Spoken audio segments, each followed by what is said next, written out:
누가복음 22장 47절에서 53절. 이것까지 참으라, 이 제목입니다. 이것까지 참으라. 누가복음 22장 47절에서 53절입니다.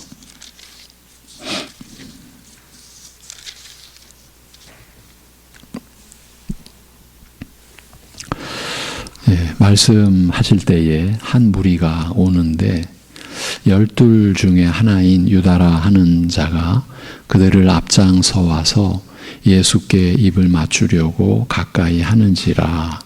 예수께서 이르시되 유다야 내가 입맞춤으로 인자를 파느냐 하시니 그의 주위 사람들이 그 된 일을 보고 여짜오되 주여 우리가 칼로 치리이까 하고 그 중에 한 사람이 대제사장의 종을 쳐 그 오른쪽 귀를 떨어뜨린지라. 예수께서 일러 이르시되 이것까지 참으라 하시고 그 귀를 만져 낫게 하시더라. 예수께서 그 잡으러 온 대제사장들과 성전의 경비 대장들과 장로들에게 이르시되 너희가 강도를 잡는 것 같이 검과 몽치를 가지고 나왔느냐. 23절 같이 읽습니다.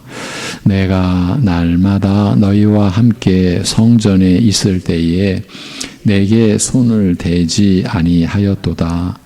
그러나 이제는 너희 때요 어둠의 권세로다 하시더라. 아멘. 지난 시간에는 예수님께서 십자가에서 죽으실 일을 앞두고 하나님께 간절히 기도한 것에 대하여 말씀드렸습니다. 십자가의 죽음은 예수님에게 있어서 일생 최대의 시험이었습니다. 사력을 다하여 하나님께 매달릴 만큼 이겨내기 힘든 고통스러운 시험이었습니다. 죄인을 위해 아들을 죽음에 내어 주시려는 아버지의 뜻에 순종하는 것이 예수님에게 결코 쉬운 일이 아니었습니다.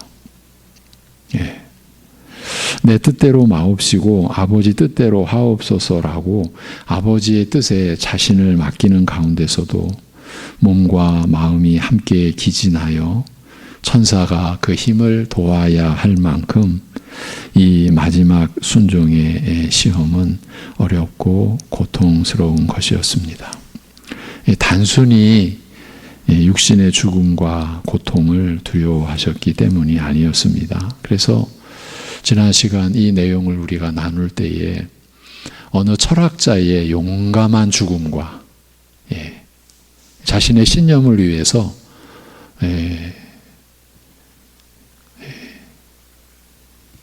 독이 섞인 그 잔을 너무나 대범하고 담담하게 받아들인 그 역사의 기록이 있지 않습니까? 그래서 그런 기록과 비교하면서 하나님의 아들이신 예수님의 죽음은 너무 처절한 것 아닌가.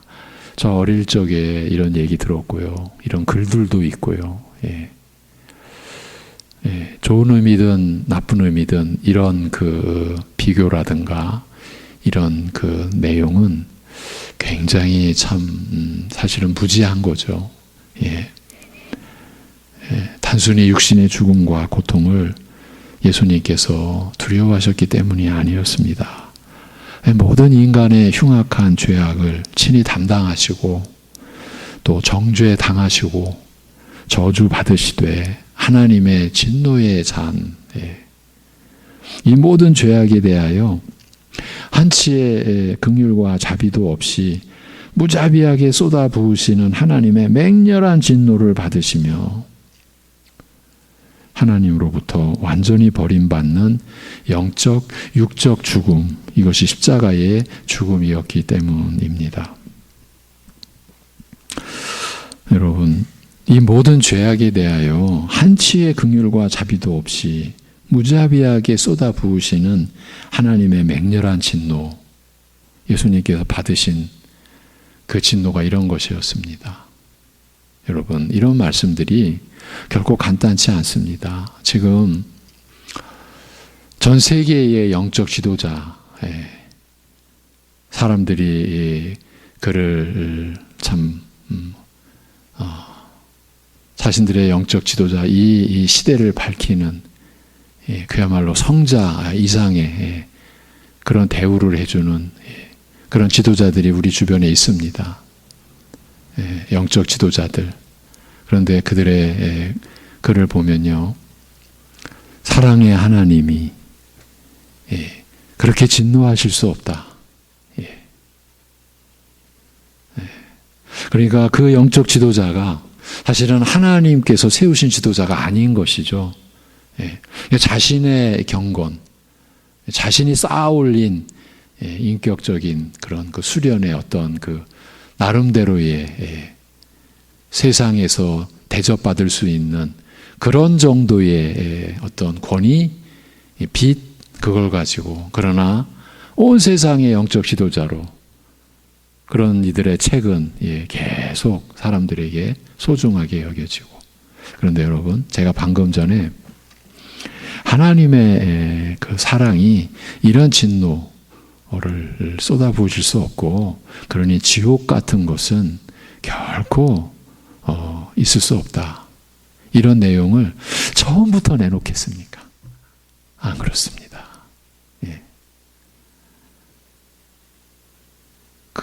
지금 제가 누군가는 말하지 않습니다. 이제는. 왜냐하면요, 혹여나 여러분 중에 또 궁금해가지고, 그런데 그런 책은 묘한 매력이 있습니다. 빠져들어갑니다. 그래서 그 빠져들어간 상황에서는 제가 지금 설명한 그런 내용이 안 보입니다.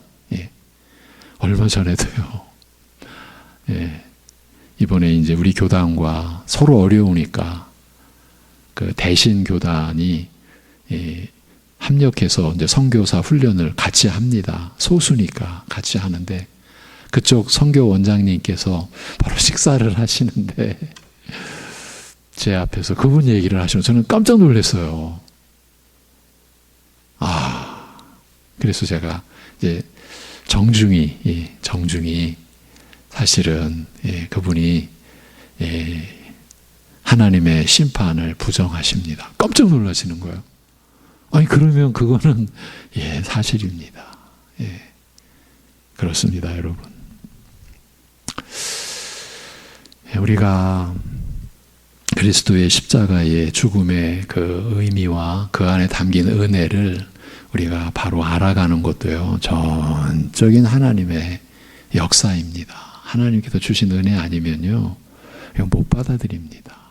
지금 우리가 말한 하나님으로부터 완전히 버림받는 영적, 육적 죽음, 이것이 십자가의 죽음이었다. 이런 그 말씀의 가르침에 우리가 아멘 이렇게 화답할 수 있는 건 전적인 하나님의 역사요, 성령님의 역사입니다. 그래서 우리는 십자가에서 죽으신 그리스도에게서 죄에 대한 하나님의 맹렬한 진노를, 죄의 악의 무서움을, 그 참혹한 결과를, 저주와 심판의 무서움을 보게 되는 것입니다. 사실은 이 그리스도께서 받으시는 이 심판의 이 참혹한 우리 인간으로서는 감당 못할 그 두려움은요, 구약 말씀에 특히 선지서 속에 보면 볼수록 하나님께서는 죄악에 대한 이러한 말씀을 해놓으셨는데 우리가 못 보는 거예요. 읽어도요, 그 죄악의 무서움이 우리에게 안 들어오는 거예요. 그 역시 성령께서 도와주셔야 돼요. 그러니까 선지서에서 기록된 죄악의 무서움, 시편 기자들이 메시아를 예표하며 고백한 내용들, 대표적으로 나의 하나님 어찌하여 나를 버리시나이까라는 그 무서운 부르짖음, 울부짖음이 시편 21편의 내용, 22편의 내용 아니었습니까? 그리고 여러분, 시편 23편의 내용이 어떻게 됩니까? 그 유명한 시편 23편 바로 앞에 그 참혹한 십자가의 죽음이 예표된 시편이 나와 있는 거예요. 그런 기록 끝에 여호와는 내게 목자시니 내게 부족함이 없으리로다. 사실은요, 시편 23편의 그 고백이요, 이러한 주님의 십자가상에서의 우리로서는 설명 불가능한 고통과 참혹한 그 두려움 속에서 나온 우리 메시아의 고백이다. 우리가 이제 이렇게 받아들이게 되는 거예요. 시편의 그 연결과 구성상. 이 무서운 시험을 당하여 예수님께서는 핏방울 같은 땀을 쏟으시며 하나님께 호소하셨으며 자신을 온전히 하나님의 뜻에 내주시고 맡김으로써 시험을 이기셨습니다. 바로 이 점이 우리에게 빛이죠. 핏방울 같은 땀을 쏟으시며 하나님께 호소하셨어요. 자신을 온전히 하나님의 뜻에 내주시고 맡김으로써 시험을 이기셨어요. 우리가 이 땅을 살아가는 방식도 바로 주님의 이 길을 따르는 거죠. 한편 예수님으로부터 시험에 들지 않도록 나와 함께 깨어 기도하라는 말씀을 들은 제자들은 이 처절하고 간절한 기도 가운데 자신을 하나님께 부탁하고 맡기는 믿음으로 시험을 이겨내지 못하고 오히려 슬픔에 지쳐 잠이 들고 말았습니다. 우리의 모습이죠. 예수님께서는 무서운 시험을 앞두고 지쳐 잠든 이들을 보시고 안타까워하시며 이르시기를 어찌하여 이 위기의 순간에 잠이 들었느냐, 일어나 기도하라, 기도하여 시험에 들지 않도록 하라고 말씀하셨습니다. 이런 내용의 기록 뒤에 오늘 말씀을 보면 이때에 무리들이 예수님을 잡으러 오되 12 제자들 중 하나인 가룟 유다가 앞장서서 예수님께 나와 입맞추고자 하였습니다. 본래는 선생에 대한 존경과 사랑을 표시하는 인사이나 입맞춤이 그랬죠. 그 당시에는 유다가 군병들에게, 지금은 유다가 군병들에게 예수님임을 알리는 군호로 내가 입맞춤하는 그를 체포하면 된다. 이 약속이었죠. 그 약속한 것을 아시는 주께서는 그에게 안타깝게 이르시기를 유다야. 여러분 이때 그 주님의 그 이 말씀하시는 이 소리, 유다야. 그런데 정작 하늘의 하나님, 하나님의 아들, 하나님께서 유다야 이렇게 부르시는 이 부르심을 유다는 모르고 있었던 것 아닙니까? 유다야, 내가 입맞춤으로 인자를 넘겨주느냐, 나에 대한 믿음을 저버리느냐 라고 말씀하셨습니다. 명목상 예수님의 제자 중 한 사람이었던 가룟 유다는 명목상이었죠. 예수님과 그 공생의 기간을 함께 하셨던 제자인데 이름뿐이었어요. 여러분, 이름뿐인 신자랑은 어떻게 될까요? 오늘 새벽 예배였던 것 같은데, 어제 오늘 이름뿐인 신자, 말씀과 말씀의 내용과 내가 살아가는 그 내용이 연결이 되지 않는, 물론 처음부터 연결이 될 수가 없죠. 그러나 우리가 하나님이 허락하신 이 시간의 섭리 속에서 우리가 살아가면서 숱한 선한 경험, 악한 경험, 그 가운데서 우리가 연단받고 자라가면서 점점 말씀의 내용이 삶의 내용으로 변화해 오는 게 여러분의 삶 아닙니까? 여러분은 경험해 오셨지 않습니까? 그런데 그 말씀의 내용과 내 삶의 내용이 하나도 연결이 안 된다. 끝까지 그렇게 간다면 여러분이 한번 답을 해보십시오. 신자입니까? 명목상 신자일 뿐인 거죠. 지금 가룟 유다가 어쩌면 명목상 신자의 대표격이죠. 가룟 유다는 이미 마귀의 충동과 유혹을 받아 예수님을 죽음에 내주는 배신자가 되어 있었습니다. 예수님의 주변을 둘러싸고 있던 나머지 제자들은 일이 어떻게 돌아가는지 사태를 짐작하고 예수님께 허락을 구하되 주여 우리가 칼로 치리이까라고 물으며 실제로 그들 중 한 제자가 칼로 제사장의 종을 쳐서 오른쪽 귀를 베었습니다. 떨어뜨릴 정도로 베었어요. 그러나 예수님께서는 말씀하시기를 이것까지 참으라. 저들로 하는 대로 버려두라.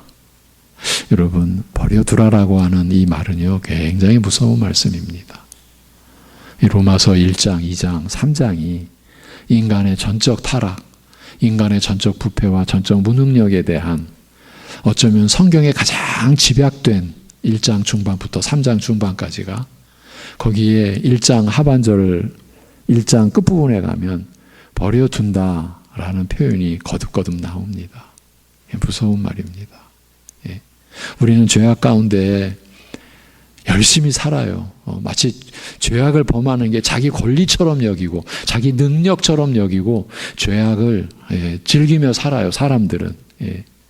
우리도 한때는 그런 적이 있었을지 모릅니다. 그때 우리는 죄악을 짓는 게 내 능력이요, 마치 내 권리요, 남들은 못하는 거 나는 하는 것처럼 여기듯이 그렇게 죄악을 밥 먹듯이 그렇게 행하는 인간이 결국은 하나님에게 버려두시는 그런 섭리 속에 있다라는 거예요. 내버려 두시는 거예요. 얼마나 무서운 표현이에요. 여기서도 저들로 하는 대로 버려두라고 하시며 그의 귀를 만져 낫게 하셨습니다. 그런데 예수님께서 그를 잡으러 온 자를 제자들이 칼로 쳤을 때 이것까지 참으라고 하신 것은 단순히 저들이 어떤 악을 행하든지 보고만 있으라, 무조건 모든 것을 참으라고 가르치신 것이 아니었습니다. 마태복음 26장 52절에 보면 이제 같은 그 사건을 기록해 놓은 그곳에 보면 내 검을 도로 집어넣으라. 무릇 검을 잡는 자는 누구든지 검으로 망하리라고 말씀하심으로써 무력 사용을 엄격하게 금하시고 책망하신 것을 볼 수 있습니다. 따라서 예수님의 이 말씀에는 더 깊은 뜻이 있음을 짐작할 수 있습니다. 오늘날 우리가 교회를 섬기고 하나님의 역사로 교회가 세워지는 가운데 있어서 우리가 명심해야 될 주제가 여기서도 우리에게 제시되고 있다. 저는 그렇게 말씀을 드리고 싶습니다. 우리가 지금 무엇으로 교회를 섬기고 우리 교회가 무엇으로 세워지고 있습니까? 사람들이 어떤 교회를 흠모하고 어떤 교회가 되고 싶고 어떤 교회에 자신이 속하고 싶은가. 지금 우리 현대 교인들의 그런 마음의 그런 흐름, 오늘날의 경향을 한번 여러분 떠올려 보시면서 생각해 보시면서 오늘 말씀을 한번 말씀에 참여해 보십시오. 굉장히 중요한 어쩌면요 생사를 가르는 영원한 사화를 참 가늠하는 그런 주제라고까지 볼 수가 있어요. 검을 잡는 자는 누구든지 검으로 망한다. 따라서 더 깊은 뜻이 있다. 우리가 그걸 짐작할 수 있다라고 말씀을 드렸죠. 그러나 이러한 책망은 조금 전에 앞으로 닥칠 무서운 시험에 대비하여 겉옷을 팔아서 칼을 사라 하셨던 말씀과 상치되는 듯이 보입니다. 이 상치된다라는 한문은 서로 막 달리는 거예요. 서로 다른 길로 막 달리는 거예요. 함께 같은 길을 달리는 게 아니라 서로 다른 길을 마구 달려간다. 이게 상치라는 말이에요. 지금 그렇게 보이는 거예요. 겉옷을 팔아 검을 사라 하신 분께서 검을 사용하는 것을 금하셨다는 것이 얼른 이해가 가지 않기 때문입니다. 그러나 이미 말씀드렸듯이 예수님의 이러한 말씀은 오히려 옷을 팔아 검을 사라 하신 참뜻이 무엇인가를 보여준다고 할 수 있습니다. 예수님께서 칼을 사라 하신 것은 대적과 싸울 준비를 명하신 것이 분명하나, 그건 분명하죠. 싸울 준비를 해라. 그러나 우리가 싸울 대상이 우리 믿음을 무너뜨리려는 마귀와 그 세력들임을 염두에 둔다면, 생각한다면, 예수님께서 사단이 밀가부로도 타려고 너희를 요구하였으나, 너희를 청구하였으나 내 믿음이 떨어지지 않도록 기도하였노니, 베드로를 대표적으로 베드로를 향해서 이미 말씀하셨지 않습니까? 사단이 밀가부로도 타려고. 너 스스로는 너 자신을 중심을 못 잡는다.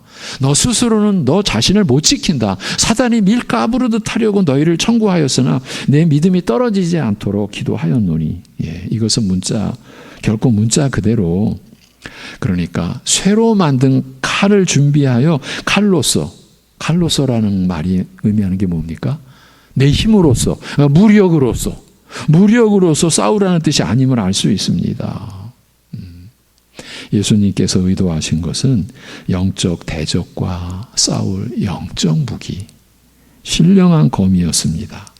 이제 이렇게 말씀이 전개가 되면 이제 성경을 이제 늘 이렇게 보시는 성도님들은 어느 구절이 바로 마음속에 떠오를 거예요. 바로 에베소서 6장이죠. 에베소서 6장 10절 이하에 마귀의 책략에 대항하여 능히 너희로 맞설 수 있게 하시는 하나님의 전신갑주, 이 말씀이 있지 않습니까? 하나님의 무장, 하나님이 갖추게 해주시는 그런 무장을 준비하라, 갖추라. 우리의 전쟁은 혈과 육과의 싸움이 아니라, 그렇게 선포가 됐죠. 에베소서에서 6장 10절 이하에서.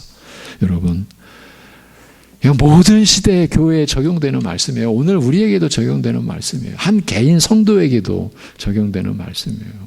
혈과 육과의 싸움이 아니요, 정사와 권세와 어둠의 세력들, 하늘의 약한 영들과의 싸움이다. 이 말씀이에요. 절대 우리는 잊으면 안 돼요. 이 지상의 교회는 전투하는 교회라고 하는 것이 우리 믿음의 선진들의 교회에 관한 아주 근본적인 이해였어요.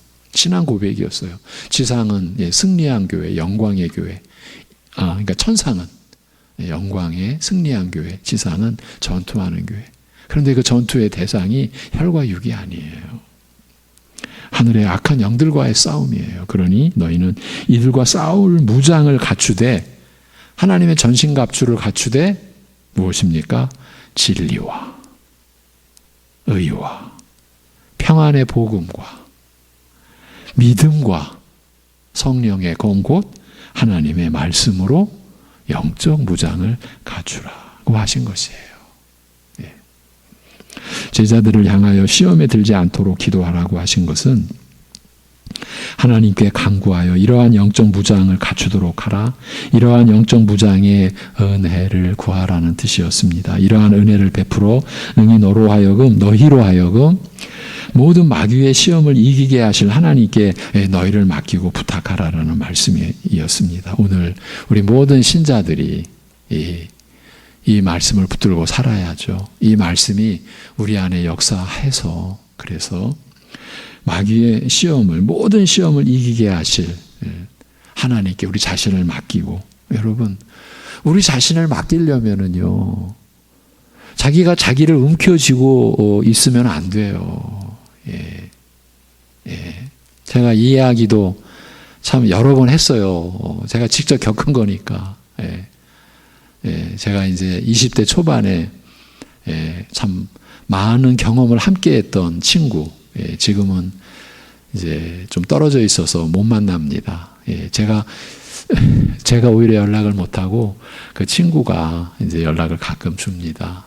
저 지방 도시의 교회에 이제 장로님으로 이렇게 섬기는 친구입니다. 그 친구가 그때 어릴 때 지하철에서, 저는 지하철을 탔는데 그 친구는 지하철을 못 탄 거예요. 그런데 어떻게 됐냐 하면 주먹이 지하철 문에 낀 거예요.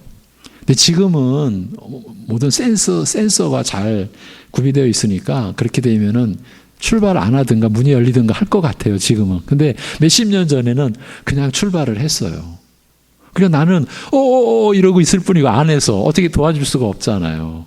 그 친구는 주먹이 지하철역에 낀 채로 지하철이 달리는 대로 자기도 뛴 거예요. 여러분, 눈깜짝할 사이에 하는데 그냥 열차는 그냥 막 달리고 있고 이 친구도 달리고 있어요. 끝까지 갔으면 어떡하겠어요. 저는 그 장면이 자기 부인을 일깨워주는 잊을 수 없는 장면이에요. 가면은 그 지하철 벽에 부딪혀서 그 친구는 뭐 산산조각 나는 거죠. 그런데 이 주먹을 핀 거예요. 피니까 어떻게 돼요? 빠졌어요. 그리고 저는 그냥 열차 속에서 가고 그 친구는 그냥 그 플랫폼에서 이게 웃으면서 할 얘기가 아니죠. 끔찍한 순간이었죠. 저는 자기 부인을 하지 않는 우리 교인들, 신자들, 그때 그 주먹을 쥐고 있는 그 친구의 모습같이 보이는 거예요. 바로 죽음을 앞둔 모습이에요. 나를 움켜쥐는 거죠. 예. 여러분, 하나님께 맡긴다라는 건요, 하나님의 은혜가 아니면 못 맡겨요. 왜? 이걸 놔야 되거든요. 자기를 움켜쥐고 있으면요, 자기의 문제, 자기의 대개 우리는 또 자기가 뭘 잘한 것, 남들보다 좀 뭔가 다른 것, 이런 거 움켜쥐고 있기를 좋아하잖아요. 이거 다 놔야 돼요. 이거 놓지 않으면 하나님께 맡겨지질 않아요. 다 경험하셨죠? 이렇게 모든 마귀의 시험을 이기게 하실 하나님께 자신을 맡기고 부탁하라는 말씀이었어요. 그러나 제자들은 예수님의 이런 뜻을 깨닫지 못했습니다. 예수님께서 앞으로 닥칠 이 무서운 시험에 대비하여 칼을 준비하라고 하시니 칼을 준비했어요. 그냥 칼을 준비했고, 마침 군병들이 예수님을 잡으러 오자 예수님께서 말씀하신 위험한 일, 무서운 시험이 바로 이것이로구나라고 생각하고 앞뒤 잴 것 없이 칼로 내리친 것이에요. 저는 오늘날 우리 교회가 이런 모습일 수도 있다.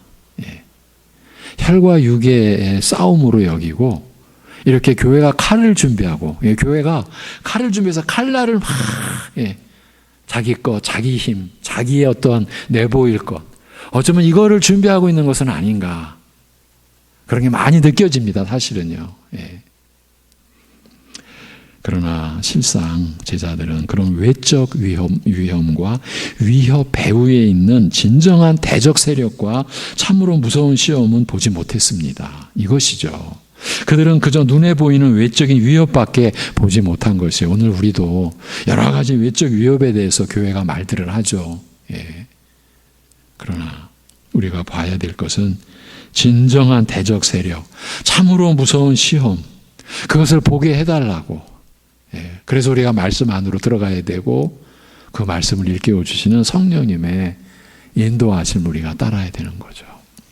그런데 이제 마태복음 26장 52절 이하에서 칼을 도로 넣으라, 칼을 잡는 자는 칼로서 망하리라고 하신 말씀은 예수님의 말씀이 방금 앞에서 말씀드린 내용보다 더 깊은 뜻을 함축하고 있었음을 암시합니다. 우선 칼을 도로 넣으라고 하심으로써 제자들에게 무력 사용을 금하셨습니다. 이것은 그리스도를 따르는 자들에게는 무력 사용이, 칼의 힘을 사용하는 것이 합당하지 않다는 말씀입니다. 이제 우리의 신앙 고백이죠. 신앙 고백 중에 하나죠. 인류의 역사 속에 기독교 세력이 가장 처참하게 역사 속에 하나님을 배역하고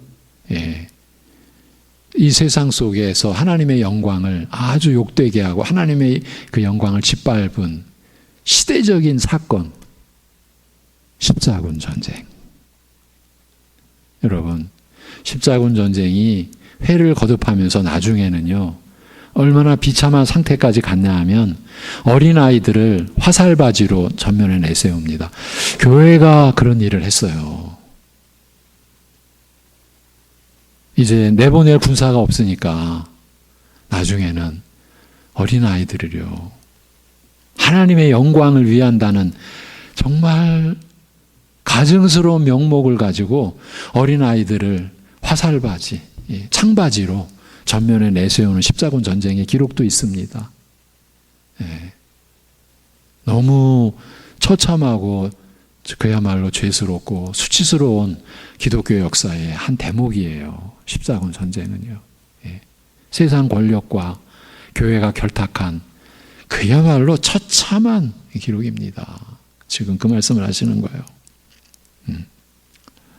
그리스도를 따르는 자들에게는 무력 사용이, 칼의 힘을 사용하는 것이 합당하지 않다. 적어도 지금의 이 상황은, 지금 그들에게 닥친 위험과 시험은 무력 사용이 합당치 않다는 뜻이에요. 하나님의 교회는 칼의 힘을 사용하거나 칼의 힘을 의지하여 유지되는 그런 존재가 아님을 밝히신 것이에요. 두 번째로 칼의 힘, 무력을 사용하는 권세의 한계를 밝히신 것이라고 할 수 있습니다. 여러분, 십자군 전쟁으로 그 시대의 교회가 이룬 일이 뭐예요? 아무것도 없어요. 오히려 하나님의 나라를 거짓된 것으로 이 세상에 그저 비치게만 만들었고, 하나님의 영광을 그야말로 칼로 베듯이 그렇게 짓밟은 결과밖에는. 칼로서 다스리는 권력, 무력으로 힘으로 싸우며 이기려는 것이 갖는 근본적인 한계를 지적하신 것이에요. 칼의 힘으로 유지되는 권력은 결국 칼에 의해 망한다고 말씀하신 것이에요. 사실 칼의 힘, 눈에 보이는 힘으로 유지되는 모든 권력, 국가를 포함해서 이것은 다른 칼의 힘에 의해 망하는 것을 볼 수 있습니다. 인류의 역사가 그 증거잖아요. 예. 영원한 국가가 있습니까? 칼의 힘으로는 결코 참된 평화를 이룩할 수 없습니다. 잠시 전쟁이 그치는 듯 하나 결국 칼은 다른 칼을 불러 일으키며 서로 죽이고 망하게 하는 것입니다. 여러분. 전쟁의 참상은 저도 이제 직접 겪지는 못했었습니다. 예. 이제 글이나 이제 영화로나. 그러나 성경에 보면요. 구약의 그 이스라엘의 멸망의 기록을 보면요. 어린아이들도 무참하게 죽어가잖아요. 그게 바로 전쟁의, 그게 바로도 근본적으로는 인간 죄악의 결과들이잖아요. 이게 다 죄악의 결과예요. 현실적인 사망의 심판이 그렇게 나오는 거죠. 이것이 모든 세상 권력이 갖는 근본 특성이에요. 결국 칼은 다른 칼을 불러일으켜 서로 죽이고 서로 망하게 하는 거죠. 물론 그렇다고 해서 세상 권력이 평화로운 방법으로 설득과 화해로 모든 갈등과 시비와 싸움과 전쟁을 종식시킬 수 있다는 것은 아닙니다. 세상 권력은 이렇게 하는 것이 불가능하고 그렇게 할 능력도 없습니다. 오히려 무질서와 혼란을 가중시켜 더 큰 갈등과 싸움과 전쟁을 야기할 수도 있습니다. 예. 인류가 종교개혁의 역사를 이제 맞이했습니다. 1600년대. 그리고 나서 여러분이 이제 세계사를 이제 보면 알지 않습니까? 이제 문명이 깨는 시기가 이제 도래합니다. 종교개혁의 역사 이후에 사람들이 깨어나는 역사가 일어납니다. 그게 뭐냐면 이제 인간의 이성이 빛을 발하는 겁니다. 그러면서 인간의 모든 면에서, 모든 문화, 예술 면에서 사람이 하나님의 교회를 이제 압도하기 시작합니다. 음악의 사조도 이제 사람의 중심이 되는 음악이 됩니다. 그 전에는요, 음악도요, 하나님이 중심이 되는 음악이 이제 로마 천주교회 그 안에서부터 쭉 이렇게 흘러오다가 종교개혁 시대 이후에 이성이 이제 눈을 뜨는 사람들이 이렇게 말합니다. 사람이 사람을 되찾는 시기라고 말합니다. 그 시기를 거치면서 이제 하나님 중심인 교회가 쇠락해가고 드디어 인간이 이 세상의 주인 노릇하게 됐다. 그런데 그 결과가 뭡니까? 그 결과가 그 참혹한 제1차 세계대전 그리고 제2차 세계대전, 우리나라도 그 전 세계 대전의 하나의 참혹한 피해국 중에 하나 아닙니까? 예, 그렇게 된 거죠. 지금 그 얘기를 하는 겁니다. 오히려 사람이 이제 이성을 되찾아서 오히려 하나님으로부터 벗어나는 세상을 만들자. 그것이 르네상스 아닙니까? 문학에서나 음악에서나 모든 면에서, 물론 그 모든 것을 이제 받침하는 것, 뒷받침해 주는 건 철학이죠. 이 철학의 사조들이 그 시대의 정신을 바탕으로 해주고 사람들은 이제 깨어났다. 이제 하나님으로부터 벗어나자. 그런데 그 중심이 유럽 아니었습니까? 근데 유럽이 제1차 세계대전으로 그리고 더 참혹한 제2차 세계대전으로 초토화되어 버리고 만 거예요. 그리고 이제 20세기 중반 1945년 이후에 이 세계사가 또 전개가 되어서 지금까지 온 것이에요. 세상 권력에 대하여 그런데 또 성경은 가르치기를 저들에게 칼을 주어 상선 벌악함으로써 질서를 유지하게 하셨다고 말합니다. 이게 로마서 13장, 또 우리가 베드로전서에서 본 내용이죠. 따라서 세상 권력에게 있어서는 무력이 정당한 수단, 질서와 평화 유지 수단이 되는 것입니다. 이것 또한 하나님께서 허락하신 것입니다. 다만 예수님께서는 이것이 가지고 있는 근본적인 한계에 대하여 말씀하신 것뿐입니다.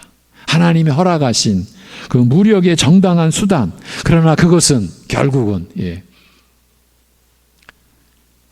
근본적인 한계 안에서의 하나님의 허락되어진 것뿐, 그걸 밝혀주신 것입니다. 그래서 그를 믿고 다른 제자들에게 칼의 사용을 금하신 것은 교회는 이런 세상 권력과 다르다는 사실을, 교회는 칼의 힘, 곧 눈에 보이는 힘으로 유지되거나 자신을 보호하기 위해 칼의 힘으로 싸우는 존재가 아님을 밝히신 것이에요. 너희는 칼의 힘을 의지하는 세상과 다르다. 저들이 의지하고 사용하는 눈에 보이는 무력으로서가 아니라 전혀 다른 힘, 다른 능력, 하나님으로부터 오는 능력, 하나님께서 교회에 베푸시는 신령한 능력으로 존재하는 것임을 밝히신 것입니다. 성령의 능력으로 대적과 싸우며 자신을 방어하는 존재임을 밝히신 것입니다. 이것이 오늘날 우리 시대의 교회에 얼마나 필요한 말씀입니까? 이 점에 대해서도 제가 여러분들에게 누누이 말씀드려 왔어요. 세상 교육은 발전하는데 교회 교육은 제자리 정도가 아니라 퇴보하고 있다라는 이런 얘기가, 이런 무지막지한 얘기가 교회 안에서, 교회 지도자들 안에서 이루어지는 거예요. 그러면 세상에 발전된 교육 이론을 가지고 지금 생명을 다루는, 영혼을 거듭나게 하고 하나님의 형상으로 새 사람으로 살게 하는 진리의 교육을 그 발전된 세상 교육 이론 가지고 감당하겠다라는 거잖아요, 여러분. 근데 이것이요, 이렇게 말하는 사람들, 지도자들의 그 말하는 그 달변, 그 속에서요, 이 지도자들도 다 고개 끄덕거리고, 그래야 돼, 교회 학교가 달라져야 돼. 여러분, 큰일 나는 거예요. 저는 공교육의 그 지금 현상에 대해서 절대 다 부정하는 게 아닙니다. 그러나 그러한 공교육을 이루어낸 교육 이론의 바탕, 언제나 바탕입니다. 그 바탕으로 들어가면요, 그건 다 적그리스도입니다.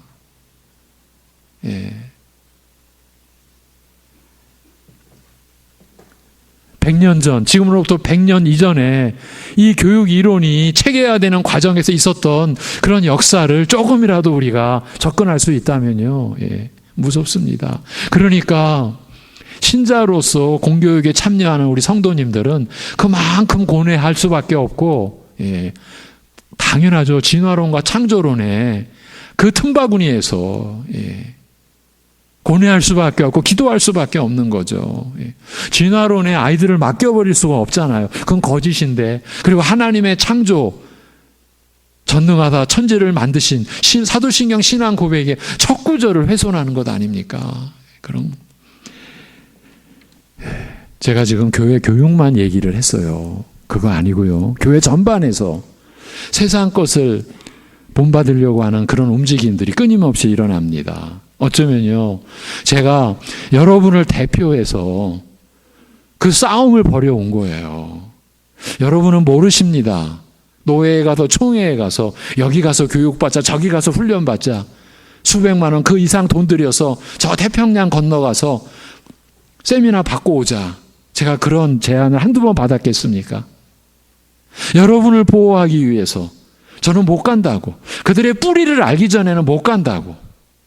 다행히 유수한 그러한 제안들의 결과를 보면 여러 교단, 특히 우리 교단에서 그 나중에 다 밝혀집니다. 그건 하나님의 말씀에 기초한 그러한 교회 교육이 아니다, 드러나는 거예요. 일일이 여러분에게 말씀드리지 않은 숱한 과정이 있었어요. 그것 때문에 사실은요, 저로서는 힘든 장면도 한두 번 아니었고요. 같이 하지 않으니까, 같은 편이 아니니까 대충 짐작하시죠? 지금도 앞으로 더 할 것입니다. 송내중앙교회도 그 세파에 휩쓸리지 않을 수가 없어요. 이미 휩쓸려 왔고요, 앞으로 더 그렇습니다. 세상 것으로 교회를 세우려고 하는 거예요. 여러분, 반드시 기도하셔야 되고 그 마귀의 세력, 마귀의 시험을 이겨내 가셔야 돼요. 계속 끝없이 이 싸움 멈출 수가 없어요. 요한복음 18장 33절 이하에서 빌라도가 예수님께 당신이 유대인의 왕이신가라고 물었을 때 빌라도가 예수님께서 대답하시기를 나의 나라는 이 세상에 속한 것이 아니라고 하셨습니다. 그리고 만일 나의 나라가 너 빌라도가 대표하는 세상 나라와 같은 것이었다면, 세상 권력에 속한 것이었다면 내게 속한 자들이, 나를 따르는 자들이 싸워 결코 나를 유대인들에게 넘겨주지 않았으리라. 즉 너희 세상 권력과 마찬가지로 칼의 힘으로 나를 보호하여 지켰을 것이요 결코 넘겨주지 않았을 것이라고 말씀하셨습니다. 여러분, 구약 역사의 전쟁사를 보면요, 천사들이 하룻밤 새에 그 광활한 땅을 뒤엎은 그 대적들을 하룻밤 새에 전멸시키는 장면들 보셨죠? 인간의 능력, 지금 뭐 세계 최강대국의 능력, 여러분 그거는요 하나님 나라의 군대에 이건 무슨 우리 아이들 말로 얘기거리가 안 돼요. 그 얘기를 하신 게 예수님께서 너희 세상 권력과 마찬가지로 칼의 힘으로 나를 보호하여 당연히 지켰을 것이고 결코 넘겨주지 않았을 것이다. 너희들은 진멸을 당했을 것이다. 이런 말씀을 하셨어요. 예수님께서는 칼을 휘두르는 제자들에게 칼을 도로 넣으라. 칼을 잡는 자는 칼로서 망하리라고 하심으로써 그들이 속한 나라, 하나님의 교회는 세상과는 다른 나라라는 사실을 여러분 기억하셔야 돼요. 세상과는 다른 능력으로 하늘의 신령과 능력과 권세로 유지되며 대적과 싸우고 지키는 나라, 그 나라임을 밝히신 것이에요. 이것이요 한 교회뿐만 아니라 한 가정도 그렇고요, 한 성도도 그런 거예요. 여러분, 우리는 육신의 힘으로 싸우는, 육신의 것을 가지고 싸우는 인생을 살아가는 게 아니에요. 이에 예수님께서는 그를 잡으러 온 제사장들과 성전 수비대장들과 장로들에게 물으시기를 너희가 어찌하여 강도를 잡듯이 칼과 몽치를 가지고 나왔느냐라고 하셨습니다. 이들은 명목상 이스라엘 곧 하나님의 교회를 대표하는 자들이었으나, 좀 기가 막히죠.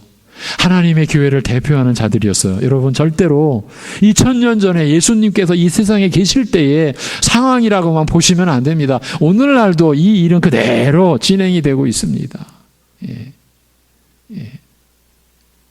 그래서 얼마 전에는 갈라디아서를 들어서 교회가 전한다고 진리가 다 아니다, 목사가 전한다고 진리가 다 아니다, 성경 말씀으로 반드시 검증이 되어져야 된다, 이런 얘기를, 이렇게 오해가 살만한 이런 얘기를 제가 주저없이 여러분들에게 한 것은 제 얘기가 아니라 갈라디아서에서 가장 강력한 어조로 바울 사도가 다른 복음으로 교회를 어지럽히고 성도들의 영혼을 노략질하는 그 거짓 선생들의 그러한 그 횡포에 대하여 교회를 다시 세우기 위하여 그렇게 말한 거예요.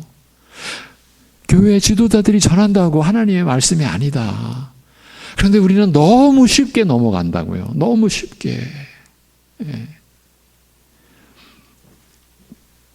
결코 교회는 세상과는 다른 능력으로 하늘의 신령한 능력과 권세로 유지되며 대적과 싸우고 지키는 나라라는 이 사실을 오늘 본문에서 밝혀주신 거예요. 이에 다시 돌아와서 지금 너희들이 어찌하여 강도를 잡듯이 칼과 몽치를 가지고 나왔느냐라고 하시고, 그랬을 때 이들은 명목상 이스라엘 곧 하나님의 교회를 대표하는 자들이었으나 그들에게 허락된 나라의 진정한 본질을 깨닫지 못한 자들이었어요. 스스로 검과 몽치를 가지고 예수님께 나옴으로써 그들이 칼의 힘을 의지하는 세속 권력과 같은 부류임을, 그러니까 세상에 속한 자들임을 자신들이 스스로 나타내 보인 거예요. 우리들은 명목상 신자입니다, 이걸 보인 거예요. 우리는 명목상 그냥 무늬만, 이름만 교회 지도자들이었습니다, 그걸 보여준 거예요. 뭘로? 칼과 몽치를 들고 나온 것을 가지고. 스스로 보인 거예요. 더구나 낮 동안 매일 성전에서 가르치실 때는 체포하지 못하다가 가룟 유다의 배신과 밤을 틈타 떳떳지 못하게 예수님을 체포하는 세상 권력으로서도 정당하지 못하고 비굴한 비겁한 모습을 보였습니다. 이어 말씀하시기를 지금은 너희의 때라. 하나님의 허락하신 때라는 거죠. 이것도 너희의 때라. 즉 어둠의 권세가 득세한 때라. 하나님의 허락하신 거죠. 이렇게 하셨습니다. 그리스도께서 죽음에 내준 바 되어 어둠의 권세, 죄의 권세, 마귀의 권세, 영적 흑암 세력이 지배하는 시간이 되었다는 말씀입니다. 예수님께서 그 세력, 그 권세 속에 자신을 지금 아버지의 뜻을 따라 지금 내놓고 계시는 거죠. 왜 내놓으십니까? 그들의 세력을 부서뜨리기 위해서죠. 그것이 이제 십자가상에서 이루시는 것이죠. 예. 그리고 하나님 백성의 지도자들이라는 사람들이 세상 권력과 방불한 모습을 보인 것은 저들이 진정 하나님 나라와 그 신령한 능력을 알고 이로써 교회를 다스리는 자들이 아니요 어둠의 권세가 득세한 때에 그 하수인이 되고 만 것을 보여준 것이라고 할 수 있습니다. 예, 어둠의 권세의 하수인이 된 거예요. 그것은 그들이 지금까지 하나님 나라의 대표자, 하나님 교회의 대표자들이라고 했지만 명목상 뿐이었어요. 하나님 나라의 진정한 본질을 깨닫지 못한 거예요. 성도 여러분, 우리가 평생을 신자로서 살아가는데 우리가 속한 하나님 나라의 진정한 본질을 못 깨닫고 지금 검과 몽치를 들은 이들처럼 우리도 어쩌면요 육신의 것 가지고 영적인 것을 늘 대치하면서 그러니까 외적인 거 보이는 것 가지고요. 예. 우리도 그럴 수 있다라는 생각을 하셔야 됩니다. 우리를 살펴야 됩니다. 이와 같은 말씀이요 우리와 무관하다, 적용이 안 된다, 아닙니다. 앞에서 그래서 바로 우리에게 주신 말씀, 우리가 지금 적용되어져야 될 말씀이라는 사실을 중간중간 여러분과 나눠야만 했던 거예요. 우리에게 주는 말씀이에요. 예수님의 십자가 죽음이 주는 우리에게 교훈, 죄의 무서움, 죄의 결과, 그 참혹함.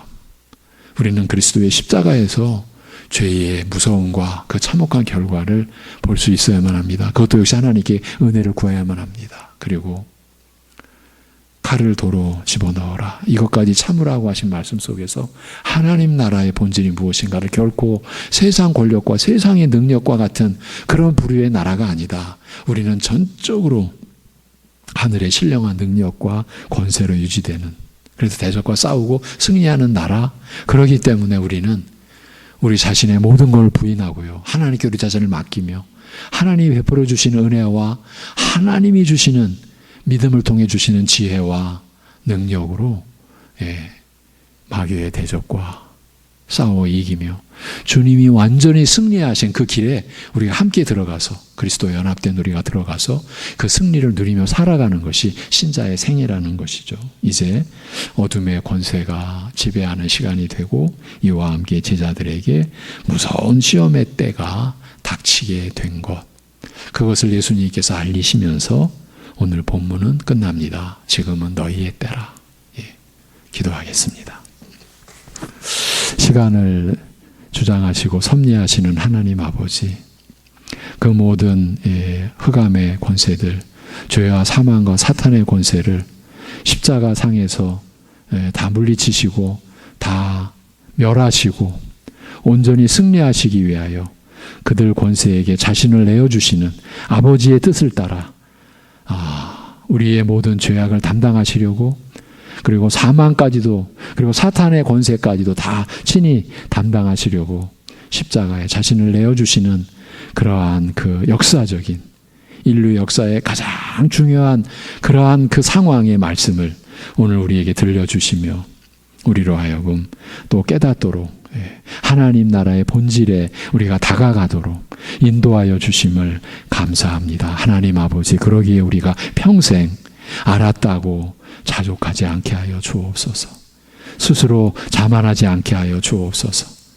하나님께서 말씀을 통해서 성령으로 깨닫게 해주시는, 그리하여 우리가 알아야 될 하나님 나라의 본질에 다 더 가까이 나아가고 다가가며 그 안에서 주어지는 하늘의 권세와 능력으로 우리 육신과 우리가 살아가면서 겪는 모든 시험 배후, 그 사단의 이미 사망 권세는 다 깨졌지만 거짓 권세로 우리를 미혹하는 그러한 어둠의 공중 권세 잡은 자들의 그러한 세력과 싸워 우리가 승리하며 나아가는 교회와 성도의 가정과 성도들의 생애가 되게 하여 주시옵소서. 아버지 하나님, 오늘도 어려운 가운데 병원에 입원했다가 퇴원한 가족이 있고 진상의 장례를 섬기는 우리 지체가 있고 가정에서도 여러 가지 어려운 힘든 상황을 명절의 연휴 기간에도 그 어려움을 감당해야 될 우리 지체들, 우리 이웃들이 있습니다. 살펴주시옵소서. 눈동자같이 보호하여 주시옵시고